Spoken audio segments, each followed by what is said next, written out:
Good afternoon. I'm glad to come from so far away to have all this audience, and I'm very thank you, the New Zealand Institute of Architects, to invite me to come and to talk with you. Because I wanted to, I don't know why, but for years and years I wanted to come to New Zealand. So as soon as I got the invitation 2 years ago, first, I said, yes, I want to come. And finally, because of the COVID, I couldn't. And you have postponed, and now I'm here. And I'm very glad. So I'm just landed last night, and I want to present you my work. My title is Architecture Thinking, because, and this is in front of the horizon line. And you are on the sea, and I'm from the sea. Because I'm born in Brittany, and Brittany is on the coast, and we have the sea, and I always have been fascinated by the horizon line. The horizon line is a line that you dream to go there. You want to go there. I'm sure that there are many sailors in this audience, and I was a sailor too when I was young. And I always have compared the fact to sail and the fact to do architecture as being the same. Because doing a project, sailing is making a point on the horizon line a point that you want to reach. But to go there, you have to travel. You have to negotiate with the current, with the wind, with the sun. And as soon as you reach the point is again in front of you because the horizon line is further down. So doing a project, the process of doing something and conceiving a project is for me the same. This is making a point somewhere, traveling to go there, having adventure in the meantime, and negotiating with many, many things. And as soon as you reach the point, that means the project is done. The only thing that I want to have is to go further.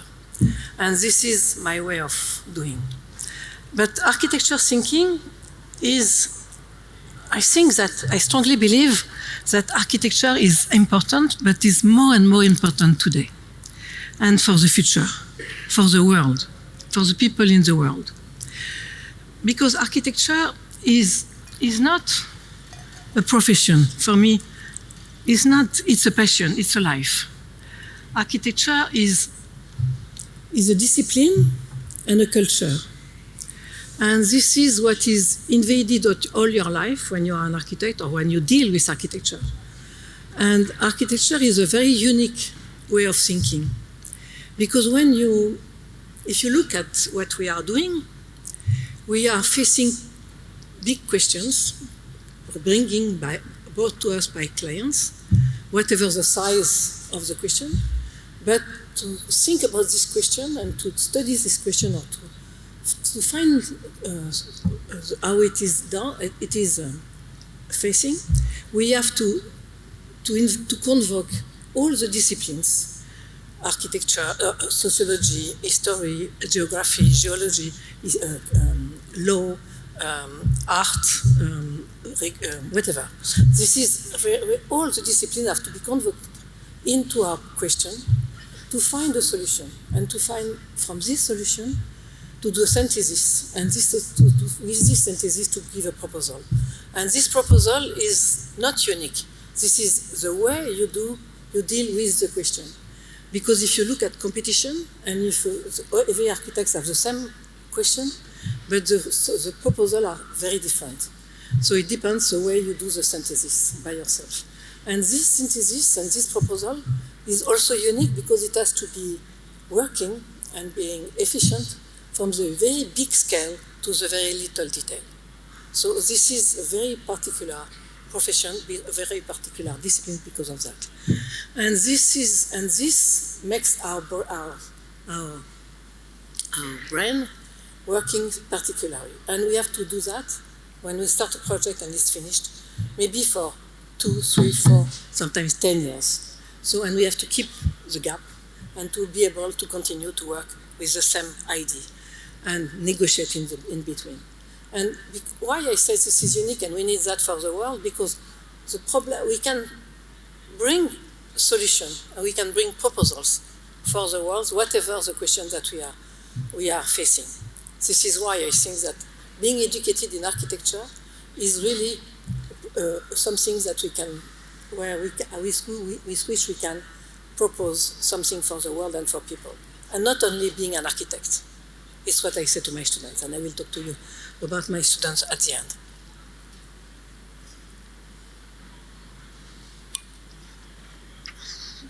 So, and for me, architecture thinking is not only doing buildings, but it's also doing sometimes installations.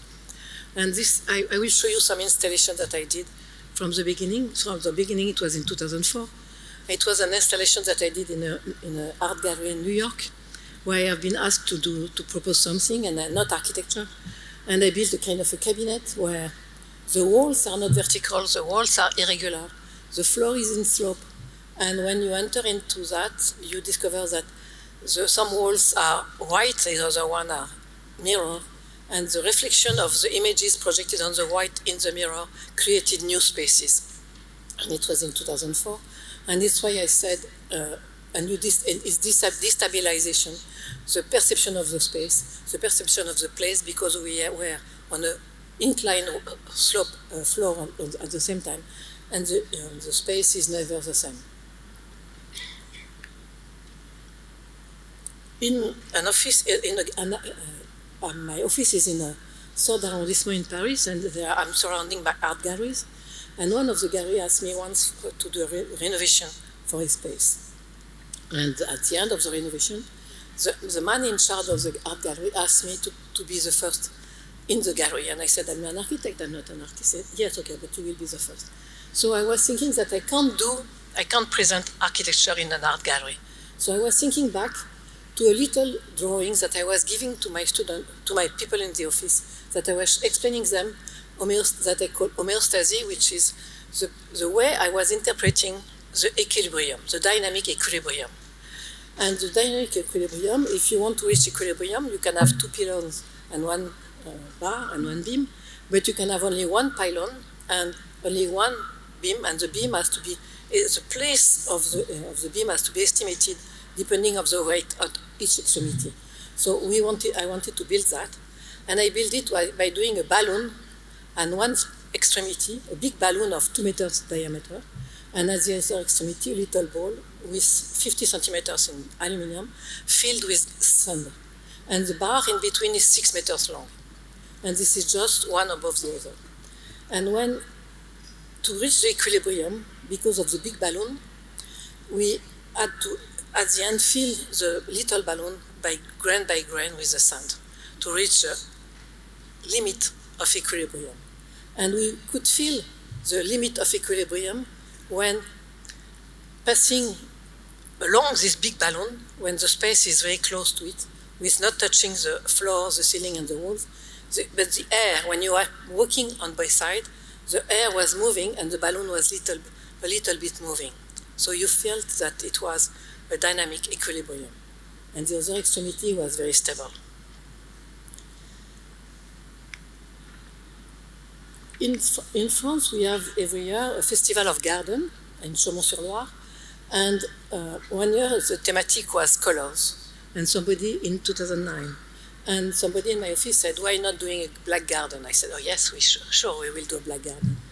I don't know why, maybe, no, it's normal, okay.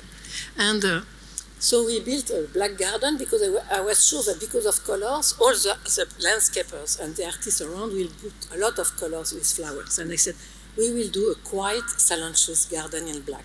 So this is, we surrounded the garden by sheets of glass, of black glasses, and we filled the floor with tire powder, 15 centimeters deep. And in the center, we had a little pond of 10 centimeters water on black plastic. And it was a silencious because the tire powder was absorbing the sound. So every time somebody was coming into the garden and having somebody at the other extremity, they couldn't talk together because the sound was totally absorbed by the floor. And this was a silencious place to be silencious, to avoid the noise of the surrounding, and to be really playing with the sun, which is playing on the glass around, and changing the perception of the space. Yes.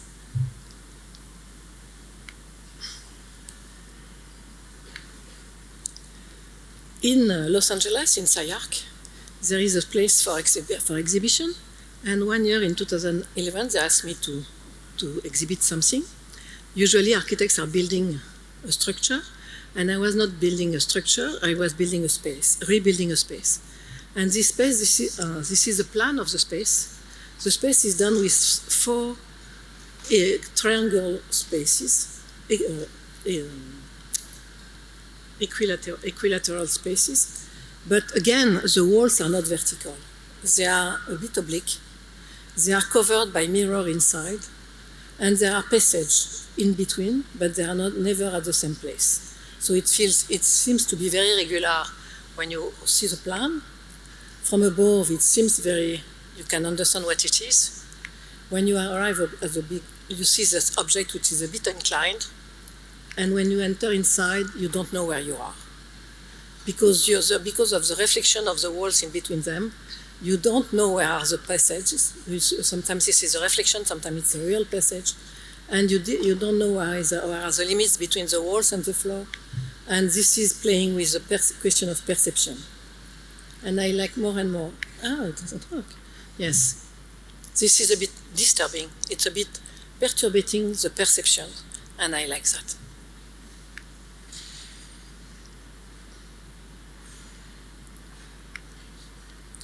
In Milan, because I can show you many of them, but I should just show you a selection of that. Every year during the furniture fair, there is an exhibition where the architects, artists, and designers are asked to work with a contractor with a material.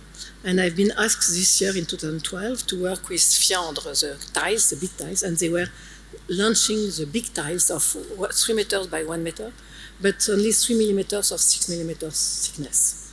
And they were thinking that I will show the size of the tiles by showing them on the floor and on the walls, but I decided not to do that, but to make them standing, to make them standing vertically, and to have in between them, to cross them with steel elements, to maintain them vertical, to cut the block with volume, and to be able to walk inside, walking on the sides of the tiles, to show how solid they are, and having the space like that.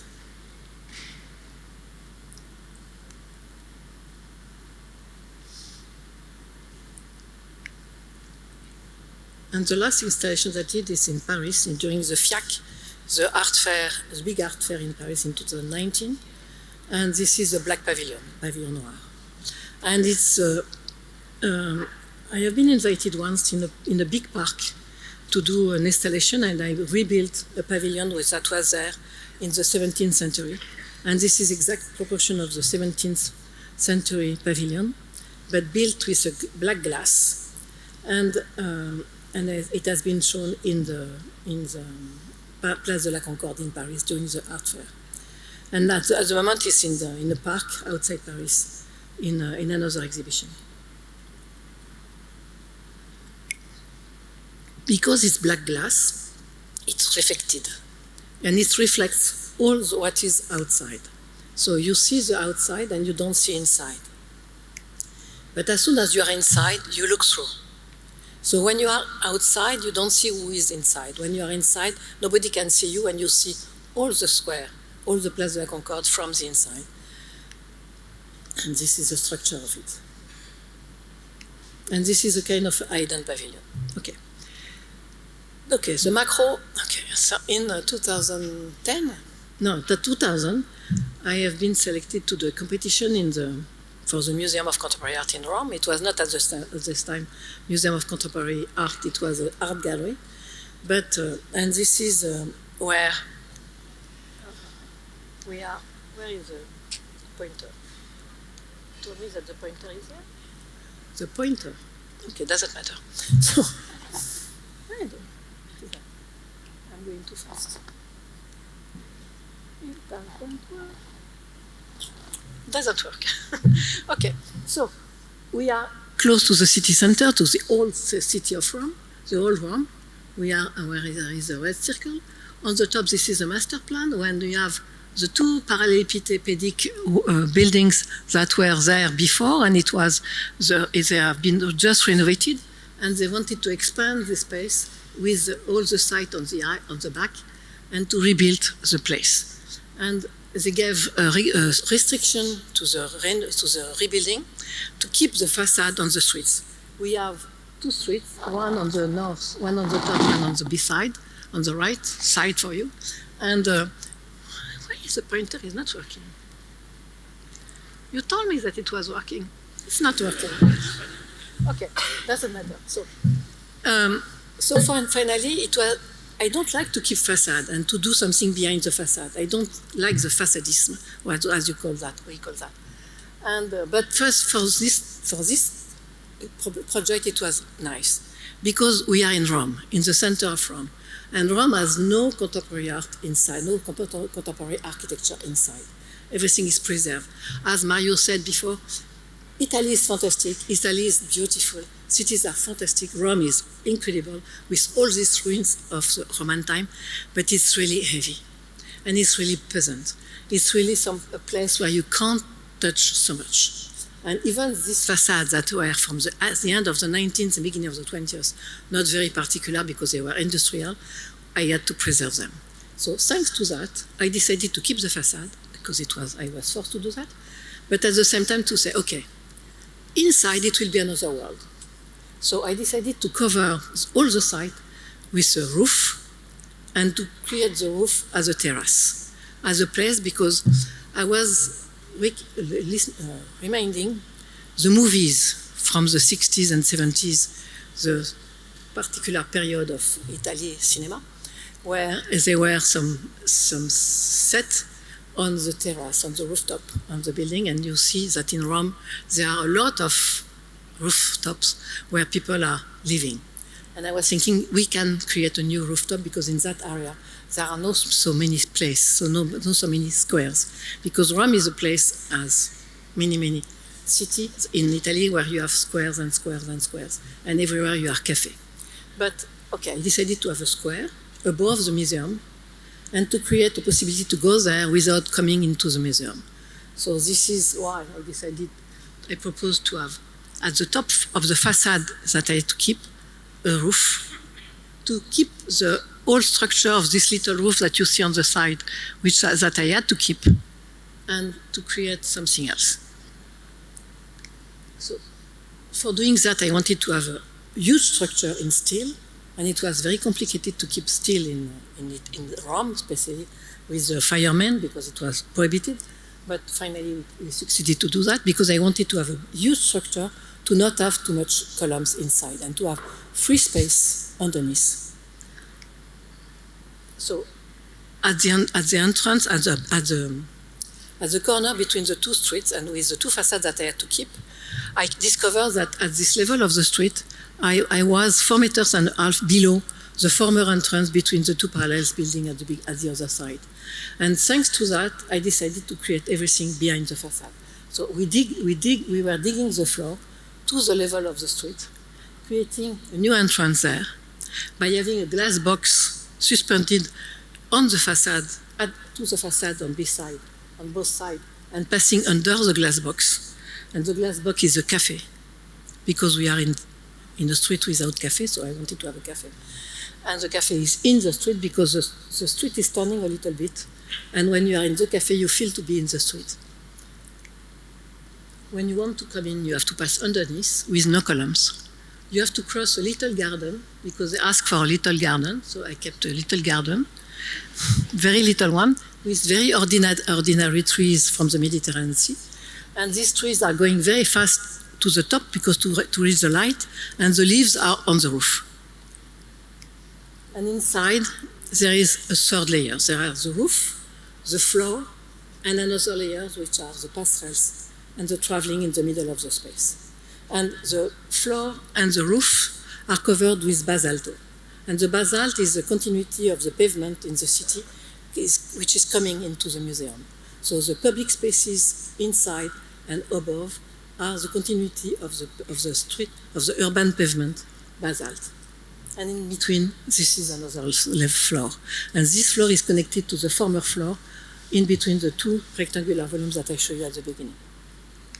So this is a traveling in the center, in the space, around a red object, which is an auditorium in the center, and under a fountain that never worked. They never succeeded to make it working. But this is the glass roof, and the glass roof is belonging to the top, on the rooftop, and inside in the public space, in the foyer. And at the same time, it's lighting the space with natural light, even if it's painted in black. In the center, there is this auditorium, which is an irregular volume, shaped irregularly, to make it a little bit perceived as unstable, with the floor which is digging down, with some lights underneath. And when you come, and this is painted in matte red. To come in, you have to take a ramp, and inside this is bright red. Everything is red. This is the heart of the place. This is a place for meeting. This is a place where artists are presenting their work. This is a place where people are debating about art and contemporary art. And in the middle of the process of the construction, the city of Rome, who was my client, asked me if I wanted to design or to propose the furniture. Then I said, yes, why not? And I decided to design the furniture also. And I did the seats, which are long benches with arms that you can make in pivoting. You can sit all together or you can sit one by one. And on the back side, there is a little tablet with a light. And when you take out the tablet to take notes, you have light. When you take in, you keep it inside, you don't have. And this is the main exhibition room, which is 1,000 square meters. And it's 1,000 square meters with different heights. Because at the beginning, in the brief of the competition, I told you that it was not a museum of contemporary art, it was an art gallery.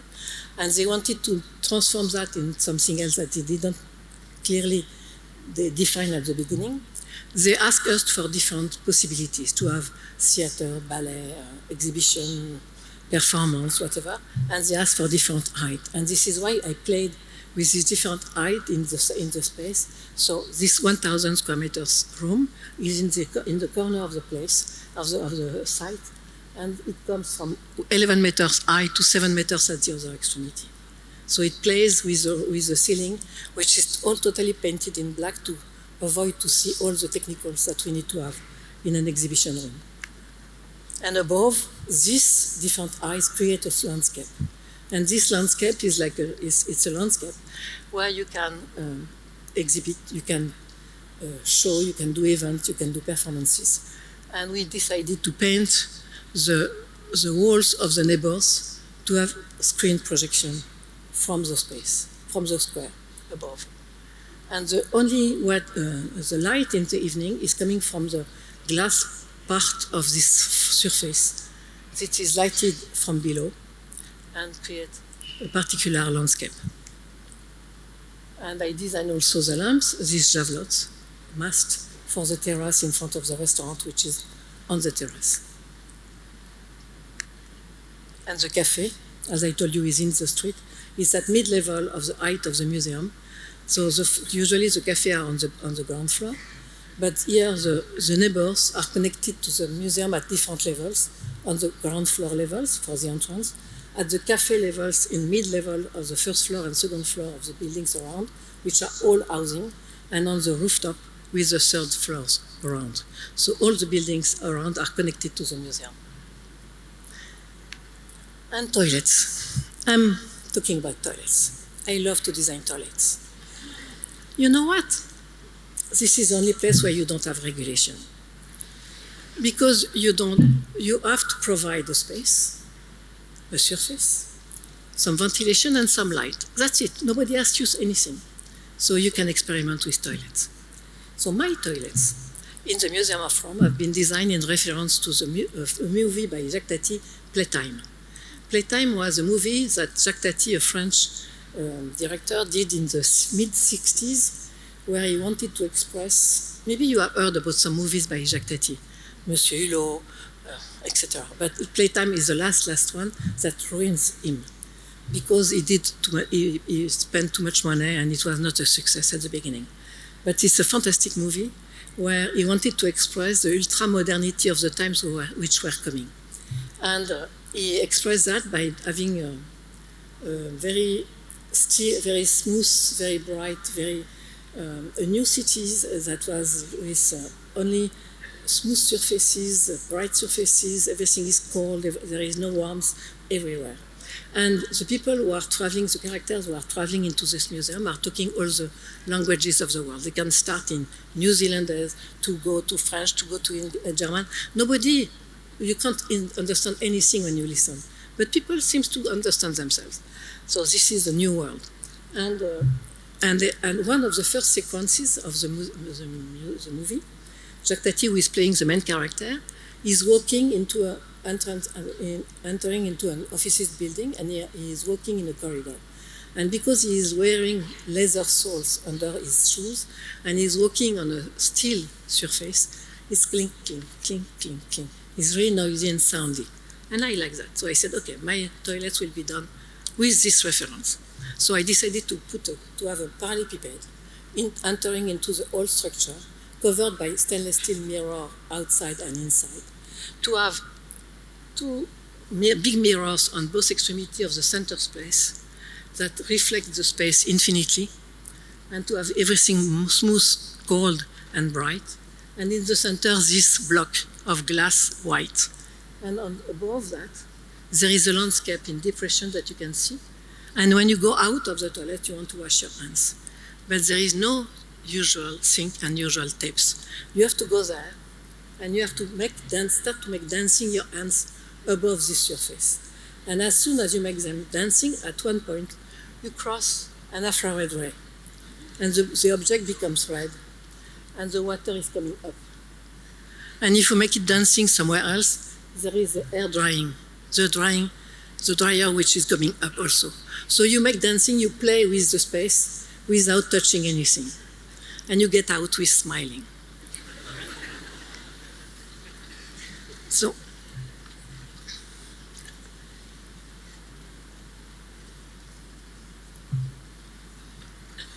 in France, we have this collection of FRAC, which are the regional fund for contemporary art, that the government has decided that 30 years ago. And in Bretagne, we have one. And they decided to create a new building. And I won the competition of that. It's on the B-side of the city, it's at the extreme limit of the city of Rennes, and it's the middle of a park. And the city has bought, at the time, an art piece, which is that collection of stones that from Aurélie Nemours. And Aurélie Nemours was a concrete artist who died 2 years after the competition in 2007, or before the competition that I won in 2005, it was in 2003, and she was 93 at this time. And it was the only three-dimensional piece. And she decided the place when she wanted to have it erected. And it was there. And she knew that the museum will come. And she said, okay, I give constraint to the museum. So this is the first time that usually architects are giving the restriction to everybody in urban planning, but here it was the artist. And the artist said, I don't want to have my piece lighted from the building, and I want that the building stay still silencious. So I proposed a silencious black monolith in front of her piece. And this black monolith is in reference to her piece by just cutting the main facade in with two materials. The top part is a black mirrored stainless steel, and the lower part is glass, black glass. And the height is exactly the height of the stone pieces. And on the side, because the top part is the main exhibition room, and is suspended on cantilever to the black concrete box which is on the back. So this is a black concrete, and the black concrete is changing of colors depending on the weather. When the weather is dry, it's perceived as gray. When the weather is humid, it's perceived as black. The black mirror stainless steel is perceived as black in the evening, perceived as blue when there is a blue sky, and changing of gray, different gray depending on the sky, and the sky in Brittany is changing a lot as here, maybe. And the bottom part is in glass, black glass, as I told you. But when you are from outside, it's perceived as black. When you are inside, it's perceived as transparent. So this monolith is a black monolith with 3 different kinds of black, changing of colors all the day, depending on the weather. When you enter into the museum, you see the light in the center. The center is cut because this black monolith is cut in diagonal, in oblique, not in diagonal, in oblique, by a very long cut from the top to the bottom in the storage room, and 30 meters high. And on one side there is the public spaces, on the bottom and above the main exhibition room. On the other side there are other exhibition rooms. And if you want to go into the museum, you have to travel in the middle, in the center. But you can't come directly from the entrance. You have to travel back to travel to the facade and to take these long stairs, these long steps, all the way along the facade, in reference to the art piece that you have just left. To go to the cafe first, and then to start the travel in the center, in the middle. And this is some steps and a ramp and a stair. And you go up and up and up. And in between, you meet the different rooms on both sides.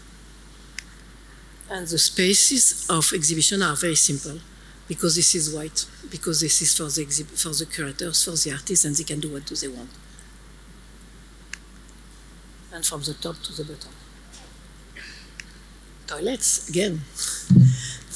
It's written, this is toilet, I don't have to tell you. And this is a black space again, but with an undulated partition in mirror stainless steel in the middle, to split between men and women. And when you are inside, when you go to wash your hands, you look at you into that undulated surface. And sometimes you perceive as larger or slimmer. Depends of you, and depends of the position that you take. And the client, which is a regional council, told me that it was very violent. I said, no, this is just an experiment. And in the night, the light is inverse. We lighted the auditorium, you didn't light outside, and the building is becoming slightly a lantern.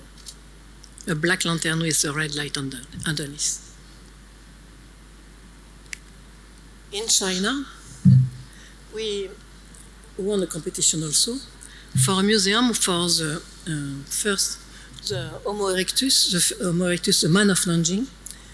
And they found the bones of this man of lunging into that mountain, little mountain, and in caves. And I went to the site and I visited the caves. And it's very nice, and it's very moving when you go somewhere and it's a place where they found the bones.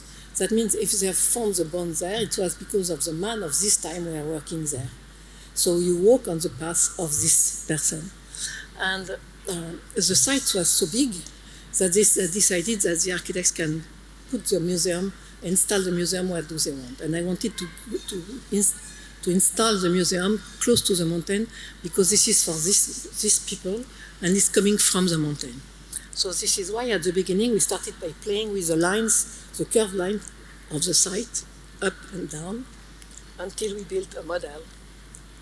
We do sketches, as Mario told you, but we do a lot of models in the office, by hand, because this is experimenting with models and with different things. And this is a paper model to do the museum at the end. And the museum is coming from the mountains, is recreating the lines of the mountains on the surface, on the facade, and the landscape is reclimbing above the museum.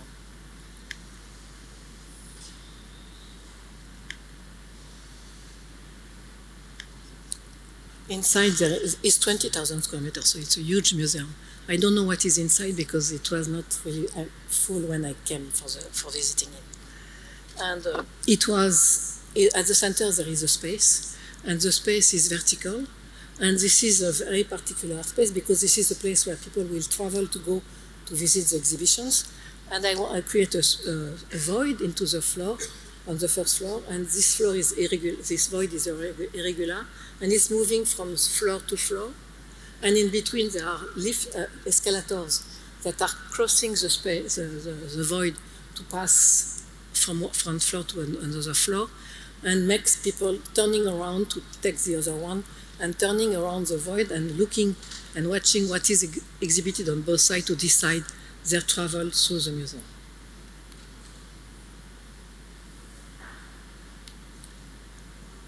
Till the end. I do some offices building too, but I know that we are not used to show offices building, but I'm interested by offices building. Yeah, a bit less now, but I'm doing some. And this is a place in Lyon. Lyon has two rivers. One is the Saône, the other one is the Rhône. And in between there is a peninsula, and the peninsula was the former industrial harbor of the city. And in the 90s, the mayor decided to push away the industrial harbor and to create a new area, a new quarter in the center of the city, because we are in the center of the city, for 1 million new square meters in the city. And they decided to create a museum, which is a museum by Herzog et de Meuron, Copy-Mel Blau of the Musée des Confluences. And the company with dealing on managing the river and the canals in France is the owner of the bank, and decided to do a competition for creating new pavilions. And in the former pavilion, we had the salt and the dock and the customs pavilion already, and to build new one. And I won the last one, and I decided to play with the structure, the industrial harbor structures that were there and kept on place. That then crane to transfer the goods between the boats and the city. And this is a huge 8,000 square meters of offices, but with two blocks. And the top one is pivoting on to go to the river. And if you look at the section on the bottom part, there is a main body which is on the site, and all the other part is above the bank to go to the river.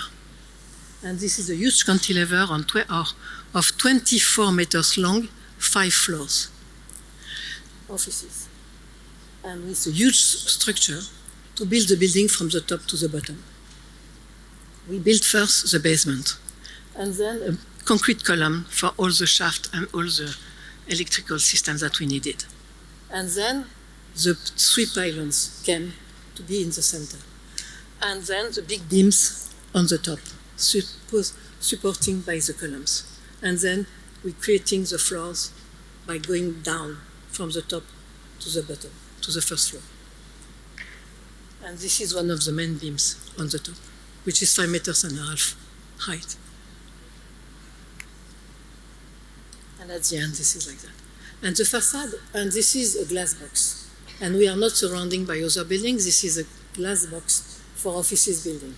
So for reason of climate inside, we have to deal with this and the impact of the sun and the condition of work.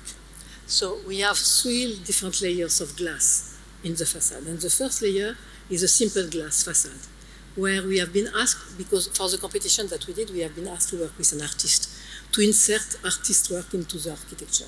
So I asked an artist, who is Felice Varini, a Swiss artist living in Paris, to work with me and to deal with my facade. And I asked him to transform the perception of my facade. And he proposed me, and he came to me and I said, Odile, I think that architecture is very arrogant for the landscape, because when architecture is coming, landscape is disappearing. So I will make the landscape reappearing on the facade. So he was taking photos theoretically in the top and taking photos on the 4 directions and reapplying into the glass, the first facade, the first sheet of glass, the big photo of the landscape which is behind the building. So the building is showing what is behind him in black and white. And the second, there is a void, and then a double glass facade. And in between, and because of that, there is a transformation of the perception of the facade, depending of the weather again, the clouds, and the different glass are playing together. And there is and because thanks to the artist, the art piece is creating shadow to the offices behind. And I told Felice, because he told me that architecture was arrogant, and I said, finally, art could serve for something, because it will protect the offices from the sun. So, and the cantilever is very huge, and it's 7 meters high, as you see from the floor. And there is a glass ceiling underneath, because this is a part of the atrium which has been pivoting. And when you pass by underneath, you look through. You see through the building from the bottom to the top. And inside, the pylons are very big, because this is industrial. And this is a place where people are meeting, because this is a place where you have the stairs, you have the lifts, you have passerelles that cross the void of the atrium. And the light of the glass roof is playing with the shadows of the solars? Okay. The photovoltaic panels above, and play with irregularity and shadows inside. We have no false ceiling, we just have false floor, and we have to design all the organization of the shaft into the ceiling, because we had to keep apparent the concrete floor, because we had water pipes inside to transfer the heating of the day into these pipes, into this water, and to transfer it during the night. But when I was with that, I had to face two problems, the lighting and the sound problem. So I decided to design an object, which is an acoustic panel with light, not to have two objects. And this is why I designed what I call the petal above the floors, above the offices. And I asked Luce Plan, with who I did the javelots for the museum in Rome, to do a prototype. And as soon as they did the prototype, they told me that it was working very well, and they put that in their catalog. The petals, which are panel acoustic, that absorb the sound from above, from under and from above, and which is lighted at the same time. And toilets are red. I told you I love to design toilets. We are looking to the sea, and they are red. This is another place where I did an offices building. You have to tell me, because you told me that I have only 50 minutes, and maybe I'm a bit slow, and I have a lot to show you. Okay, that's fine. Okay, in Paris we had somebody built in the 60s this long warehouse, storehouse, and in concrete. And the city bought it in the 90s and decided to do a competition that OMA won for transforming it into a new area. So they discovered that the structure of this warehouse is stronger enough that they can build 6 floors above. And they decided to create 2 levels of car park underneath, and it becomes this long, 600 meters long building with different programs above the old structure. All what is yellow are housing, the dark blue are offices, the light blue is mine. This is an incubator of multimedia startups from the city. And after that, they demolished and they did a competition for gymnasium and schools for the area. And they cut in the middle to have the tramway passing through. And Remcolas gave because this is OMA, gave restriction or regulation for the building. It was not so much. He said that ground floor crystal, above mineral, because this is all warehouse, above crystal and then mineral. So I decided to do like that. The south facade is, I have to keep the concrete facade, to step back with the crystal facade on the top, above, and then to create something mineral. And I decided, because this is not an offices building, a usual offices building, because this is for multimedia startup, to create bubbles. bubbles, IDs, okay, like that. And because this is the house facade, I propose it white. On the north, black. And I had east facade, so I decided to do black and white. And as soon as we did that from the facade, I said, okay, now there is a new motto for the building. Everything is black and white and only black and white, except the meeting rooms. And the meeting rooms are like that. This is the entrance, black and white. And above there is a meeting room, a red bubble. And on the back side of this lobby, we have another meeting room, another bubble, and another one. And you enter into like that. And inside there is a table, which is a meeting table, designed like that, because this is for people, creative people, so they can sit as they want. And even the carpet is black and white. At every floor you have black and white when you have the lifts. And on the back side we have seats, black and white, when you can rent a seat to work if you want. And the top part are these offices that are overlooking Paris through the bubbles. And toilets. Colors. So everybody says that I'm just using black and red. No. Look at that. So every floor has the different colors. So when you go to the toilet, you know at which floor you are. This is easy. And the last building I delivered 3 years ago now. Yes, this is an office building in the 17th arrondissement, between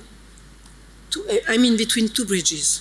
The bridge for the train and another new bridge on the other side. And I'm just in between these two bridges. And I have to work above and down to the boulevard below. And we have maybe you heard about this tower on the back, which is Renzo Piano, the new courthouse in Paris. And my building is a twisted building cut in three volumes, with glass volumes in between for the staircase and having place for meeting the different peoples of the different levels, and to have on the facade on the train a black and white louvers that are folding, and people which are traveling can see black or white depending on the side. And the building is going down to the boulevard below, and we have 5 floors of car park underneath in between these two bridges. And we have 8 floors above. And the first volume is twisted because when I came to the site before the competition, I discovered that the boulevard is turning, and thanks to this position of turning, I can imagine that the first volume will be perceived as being over the bridge into the boulevard. So I wanted to show, to have different facades turning in different directions of the boulevard. And so the construction is very particular, because in Paris now we have to have wood in the construction. It's imposed. So I didn't want to have the structure itself in wood because it will have been too big, but I wanted to play with steel, concrete and wood. So the pillars are in steel and they are very light. The floor itself themselves are mixed between wood and concrete slab, connected together. And this is beams incorporated into the concrete, and the concrete incorporated above the wood. To have the different beams, and in between the possibility to have the shaft passing to irrigate the volumes. And to have the top part which is treated in cantilever above the surface. And inside it gives like that. So you see the offices spaces are really with a wooden ceiling and the petal suspended above. And the staircases and the lift place are larger than the regulation because I wanted to offer a place for people to meet. I wanted to offer to people the different services at different companies or different place, part of the company, to meet themselves and to have the opportunity by taking a very comfortable staircase to meet and to discuss together.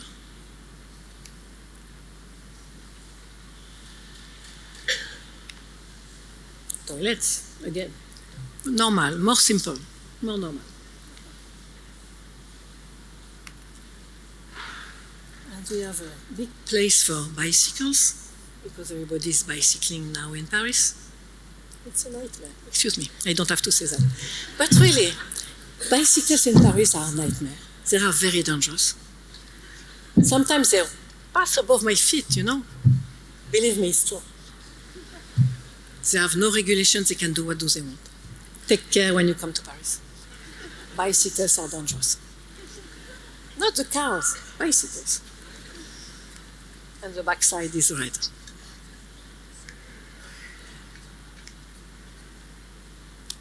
Which one is it? Ah, Barcelona. So, okay, no, I do too fast. Excuse me. Okay. We are at the end of Diagonal, at the very east limit of the city of Barcelona. At this place, where under the blue arrow, there were an old concrete skeleton that remained there for more than 10 years after 2008, after the financial crisis. Never finished. And a group of financial funds bought it and decided to do a skyscraper, a little tower, to arise, to stay with the other, at the same height as the other towers around. And for doing that, we had to demolish a part of a volume which was on the backside, to add on the whole structure some floors. And thanks to the regulations that you can see on the top right, we could increase the size of the floors, of the slabs. And we decided to increase the different size of the slabs of each floor to have balconies around, because it was for housing. And so that means that the first work was a very huge structural work, because to add on an old structure that was remaining outside for more than 10 years, for some floors, like more than 10 floors on some part, to add structure on each floor on the B side, we have to reinforce the structure. But we couldn't add new foundation, because our neighbors is an hotel, and the car park of the hotel is under our tower. So we had to create new pylons into the pylons of the tower, micro pylons into the pylon. And this is how we reinforce the foundation, and then reinforce the floors by adding a layers on the above, by creating that. And we demolished the two first floors to have a higher lobby on the bottom part, and to create duplexes on the top. And I wanted to have a terrace on the top, and to have a swimming pool on the rooftop. So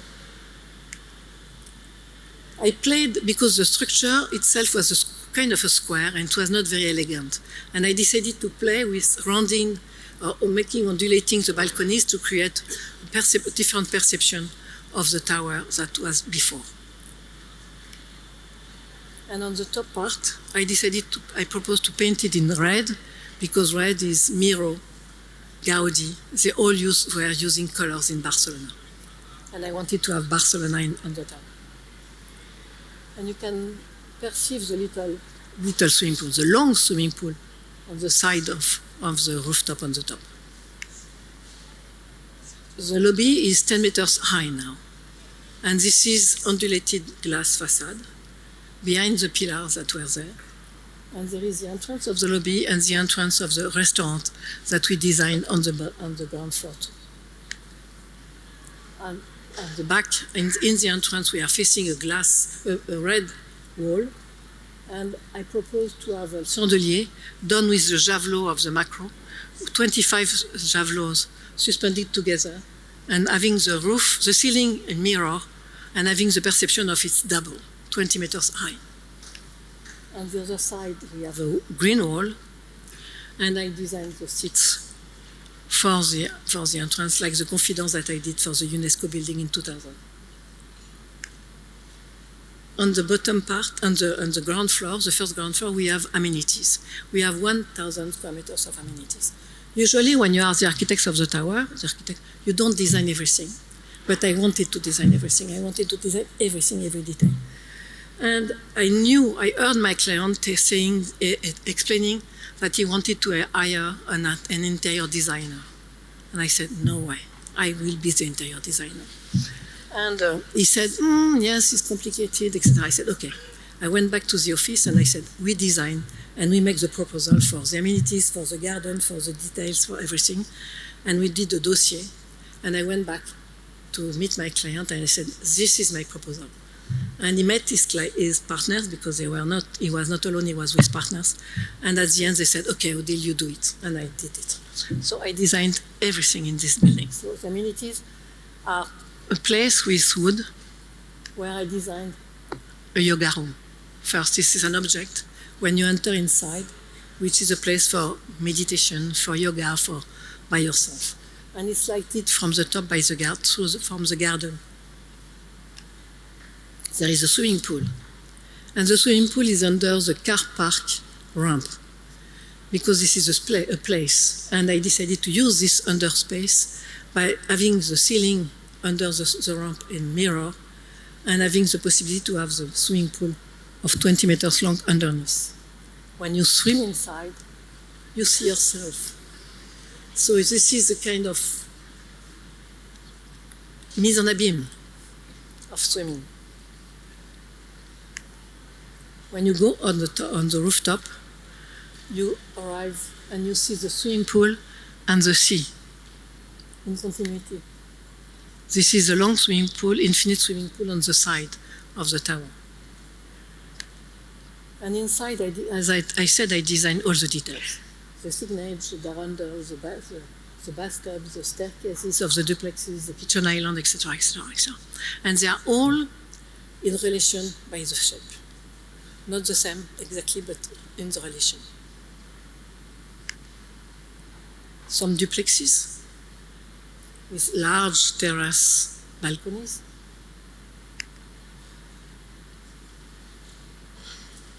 Huge spaces.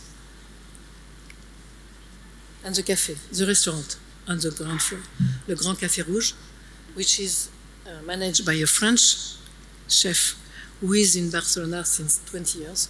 And that we choose with my client. We were eating and tasting many restaurants in Barcelona, and they are very good.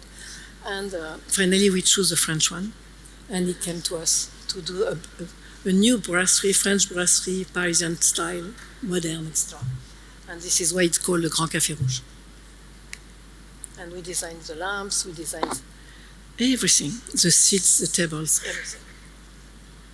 I won this competition in 2015 and it has been delivered last year. And I was there every 2 or 3 weeks for this time. This is lighting into the ceiling in the cafe. Going to the toilets again. And I do little project also. This is an artist residence above Grenoble in the Alps in France. East of part of France. And the little castle is owned by an art collector, a woman who is a big art collector. And she wanted to have an artist residence. And she invited me to come and to look at the site, which is at the bottom part under a garden and in front of the valley of Grenoble, in front of the Alps. And I did not know that she was doing a competition this time. This is at the end. She told me when I won that we were 3. I did not know.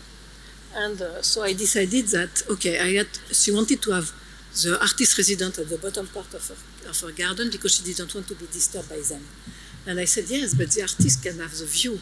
And because of the trees, I have to go up and to do a belvedere.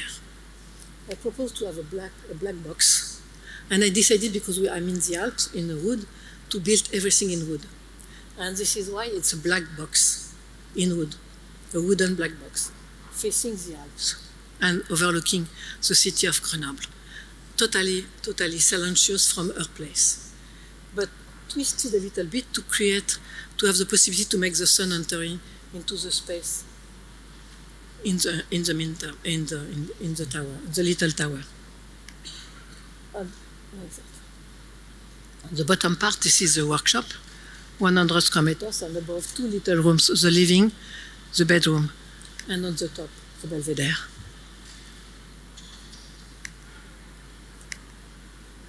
The workshop, the inside, and the belvedere. So this is a wooden black house. In Brittany, I built a white glass house. And this is an Englishman, engineers, industrial, wanted to build a glass house because he had illness in his eyes.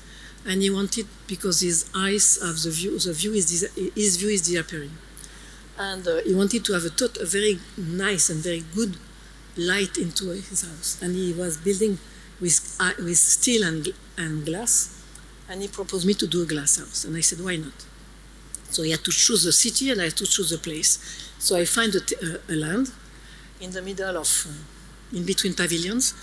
And we proposed to have a parallelepiped and to incline this parallelepiped and to create it like a glass box, white.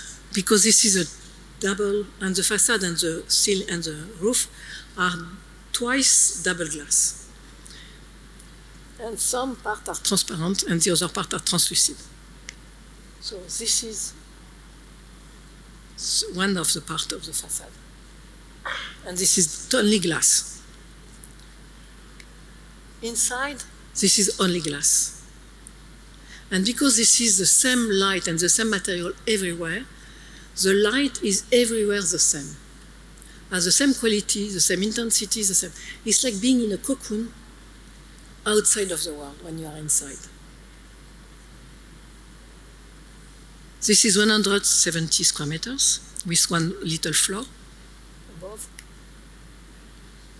And everything is a bit. So at the beginning, when you enter in, yes, you see this cocoon and you don't know where is the vertical exactly, but you discover it very fast.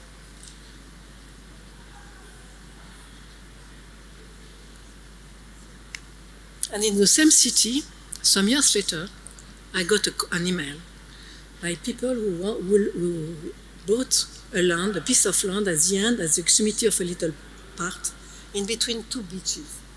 One beach, the other beach. And in between, there was this little false castle, which is not castle, this is new one from the 20th century, and small traditional houses on the backside. And they wanted to build a house in between. But the client bought that land from the people above. And the people above didn't want to have their view to the sea, which is amazing, not perturbed by the new construction. So we had to keep the house as low as possible. And in between their land and the new land, we had a granite wall. So I took the measurement and the perspective from the terrace above to look at to see what is the line, to not overpass the wall. And we inserted a little bit the house into the light. So the house is, from the terrace, you don't see anything except the roof, which is a stone roof above a glass facade, a total glass facade. From the other side, you just see a line. This is the stone roof. This is the stone roof, is a little hole in the middle, which is a little patio, because the space inside is a total continuous space between the bedroom, the kitchen, the living room, because this is just for them. This is a couple, and they want to live alone, to live inside without their kids that will live in the older false castle. Inside, you see that. This is total glass. So when you are inside the house, wherever you are in the sea, in front of the sea, having another view of 180 degrees of the sea. And between, because we inserted the house inside, we created the patio and we created the 2 floors. And in between, we created a sofa, a huge sofa 6 meters long. This is the kitchen. From the bedroom. From the living room. Even from the back side of the patio, you have a view to the sea. And the end of the sofa is turning around the patio to have a desk on the back side.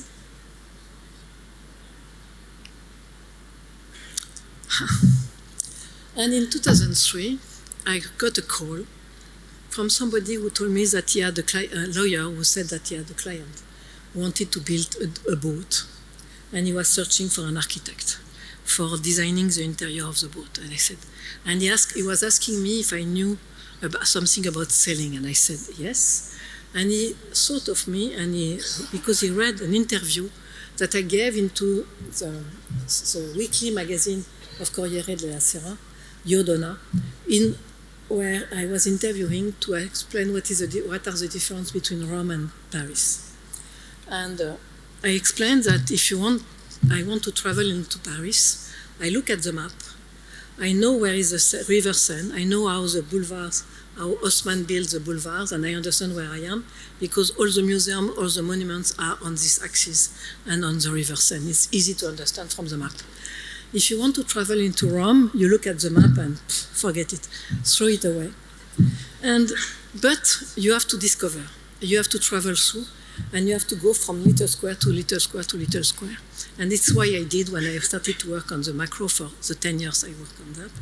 And I was explaining this is like sailing, because depending of the time, depending of the day, depending of the night or the day, you decide how to travel from one square to another square by negotiating with the little street as you do by sailing. And he read the article and he said, oh, maybe she knows something about sailing. So they called me and I met them. And when I met them, they showed me the design of this boat, which is 142 feet. That means 44 meters, something like that long, with a mast of 50 meters high, and the big sail is 900 square meters. And I said, my God, what is that? And we were discussing about the colors, about the taste that we had, everything, etc. And at the end, he said, okay, we start to work together. And for 3 years, for 2003, 2006, I went to the shipyard every month, and they were starting to create the hull of the boat, and I was at the same time designing the interior and redesigning the windows, redesigning the deck, etc. And we were discussing and negotiating everything for these 3 years, and at the end, it becomes this boat, this sailing boat, which is flush deck. But since this year, we have a rooftop above, because they asked me to do that, and last winter we designed something above because it's too hot sometimes. So, and we designed the flush deck, the deck, and we did some models for explaining to the shipyard how to design that. And by having no obstacles on the deck. Having no windows, not the usual window with big frames, but having just sheets of black glass inserted into the deck to have the lateral light coming on both sides and the artificial light coming up from the same place and lighting the deck in the evening. Inside, this is a transforming space. This is like a loft that you can make sliding partitions. And you have the kitchen on the back. This is a little salon in the center, and you have a bar, and the bar is cut in the middle because you can have a sliding glass translucent that can shift the kitchen from the salon. And the master bedroom, where we design the bed, we design the sink, we design everything.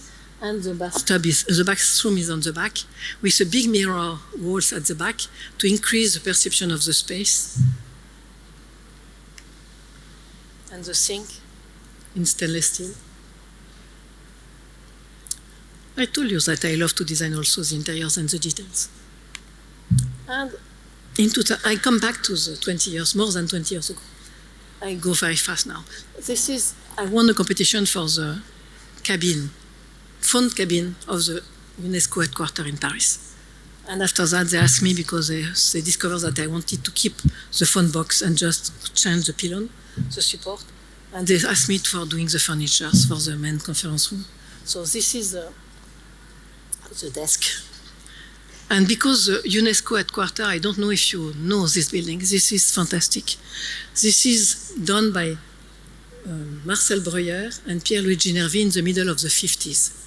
And this is really the place where I didn't visit it before. Can you imagine? I was living in Paris and never been into the UNESCO headquarters. But I discovered that it was a place where the work on the concrete is absolutely fantastic. It's voluptuous, it's even sensuous. There are big canopies flying above the entrances. There are the main conference hall where I am. I have to work on that. There are pylons, columns of 50 meters high that start sometimes round, becoming ovoid and finishing rectangular. And the main conference room is like being under a dome with a Plitz Issey-Miyake dress, but in concrete. This is incredible. And it was a shame for me to visit that at the beginning. I said, okay, now I have to clear. And they asked me to do the furniture in reference to that period, to that time, but in contemporary. So, because the 50s were the heroic times of the plastic, I decided to do the bank or the counter in plastic. So I went to a little shipyard, one hour from Paris, and we designed together. I designed, and I came with sections because he was not working in 3D at this time. I came with sections to do a twisted, long, 11 meters long bank counter in plastic.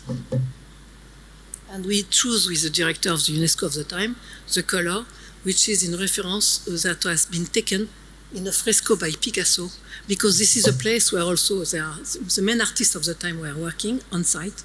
And in this room, in this hall, there is a big fresco by Picasso of 50 meters size. There is a big tapestry by Le Corbusier. There is etc., etc. So we chose the orange into the fresco by Picasso. They were asking for furniture, and I was dreaming to design furniture. So I was thinking, what kind of furniture? And I was looking at Paulin.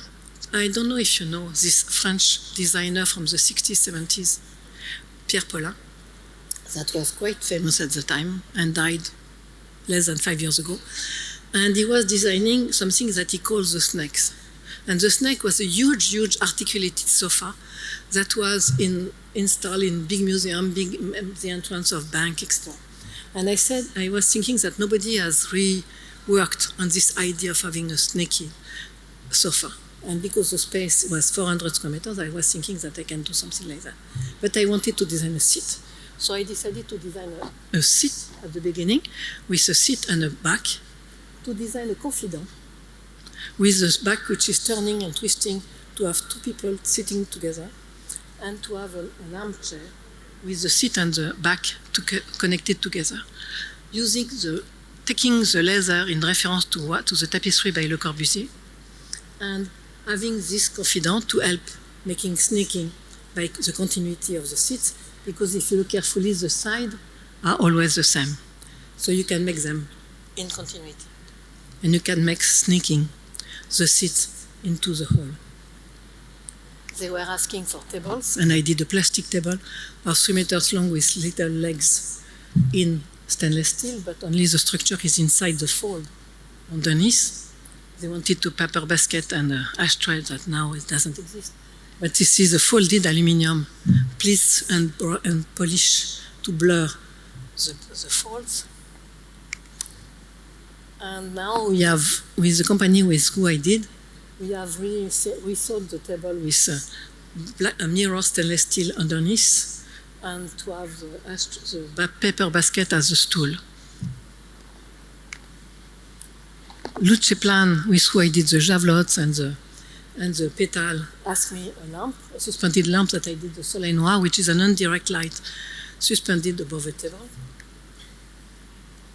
And I was been asked for by the Biennale in Guangzhou in 2015 to design a lamp, and I proposed them a stone, which is stainless steel and light underneath. And a friend of mine is an art director for a company of knives and called me once and I said, Odile, do you want to design a knife? I said, a knife?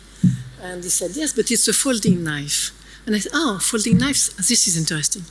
Because folding knives are the worker tool. Every company, every type of work has a different folding knife. But this company, this factory has its blade, and I couldn't change the blade, but I have to work on the body itself for the fold. But how to design a knife when you are an architect and you build buildings? And I was, okay, I don't know. So I took pasta, and I manipulated the pasta into my hand, and we built the model of the blade, and I put the blade into this model pasta in my hand, and I passed the object into the hands of different people in the office to check if everybody is comfortable with that. And then I brought the model to the art director, and I said, you did a model for the knife? I said, I don't know how to design a knife. And finally, they did the knife, which is called the Noir. The art gallery, who I worked at the beginning, was the one close to my office has a dog. The man has a dog, had a dog because he died 2 years ago. And he lives with his dog. And he wanted to bring back, after I renovated the gallery, the dog basket into the gallery. I said, no way. A dog basket is ugly into an art gallery. I said, I will design for you the dog basket. So I went to visit the dog, and we measured the dogs when he was lying, sitting, okay? And we built an aluminum molded black dog basket. We asked a lady in the area to sew a mattress, and for Victor. And Victor was happy there for nearly 15 years, and now he died. And in 2013, the director of the gallery told me, okay, Odile, you said once that it could be from human to mice.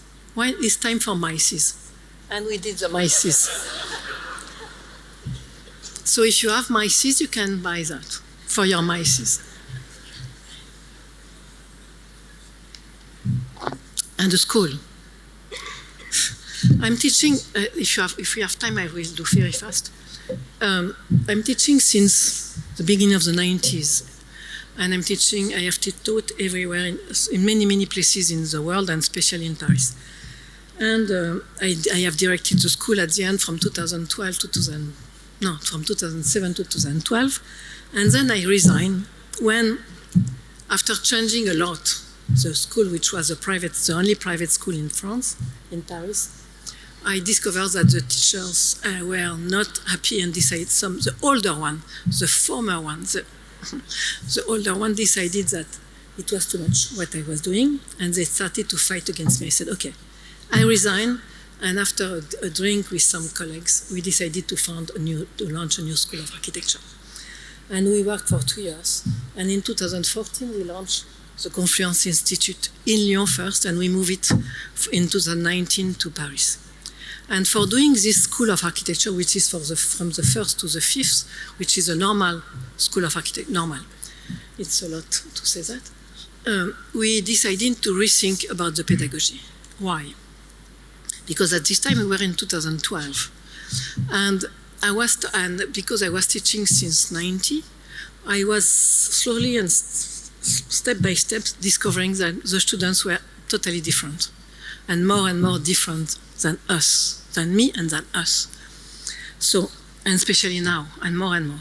So the students are not only the generation Y, Z, and whatever, they are digital, and they are really different. They have not been educated as us. They are not concentrated as us. They are not thinking as us. And my new students now that are entering into the school, the new one for this September, are born in 2004. Can you imagine that when you realize that your students are born after 2000, that means that they are in the 21st century, they are for the 21st century.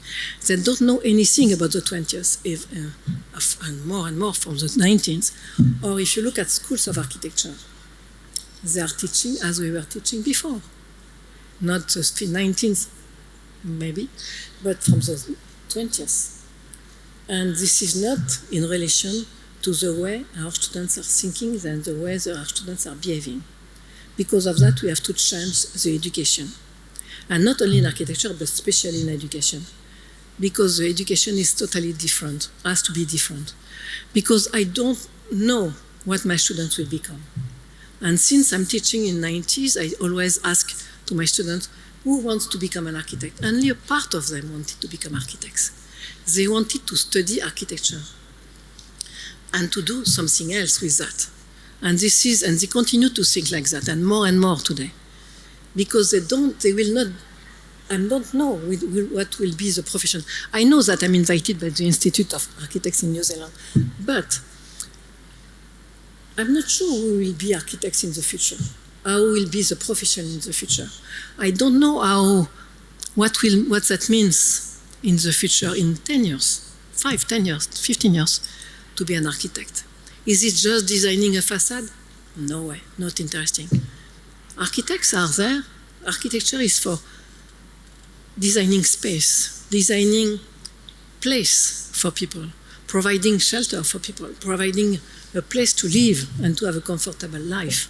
So that means thinking about people, thinking about who and how people want to live and how they are evolving to live with a new way of living that is changing and evolving very fast today. And this is why I think that studies has to be revolutioned. And we try to do that in my school. We are working by semester, and every semester we rethink the pedagogy, we change everything. We don't have permanent. I'm the only permanent of the school, and I'm not paid by the school because I can't. And I have just an assistant with me. And we are doing the school, and we are now 50 students from the first to the fifth. They are coming from all over the world, the fifth continent. And there are 75 from abroad, only a few French. And we are speaking in English, we are talking in English. We are not recognized by the French system. Mario was talking about the Italian system. Think about the French system too. Sorry, Monsieur l'Ambassadeur. But it's more complicated. It's also very complicated because we are not normal. We are not from the state. We are not paid by the state. We are alone.